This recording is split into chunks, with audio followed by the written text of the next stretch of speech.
В работе Kia Optima, 14 год, пробег 175 тысяч, присутствует стук двигателя, также есть жор масла. Интервал замены масла производился каждые 15 тысяч, что не рекомендуется для данного двигателя. На отпускном ресивере присутствуют следы эксплуатации газа, скорее всего машина когда-то была на газу. Вскрывать двигатель, проведем дефектовку.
По блоку у нас задиры во всех цилиндрах, больше всего пострадало, как всегда, третий цилиндр. Блок у нас пойдет под росточку в 0,5 размер. Состояние коренных вкладышей, состояние шатунных вкладышей.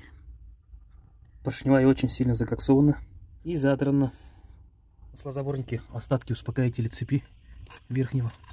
К гидрокомпенсаторам вопроса нет, плотненькие, рокера тоже живые.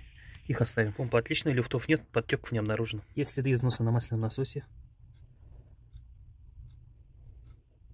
Выработка с предвалом незначительна. Цепь вытянута, натяжитель вышел на процентов 70.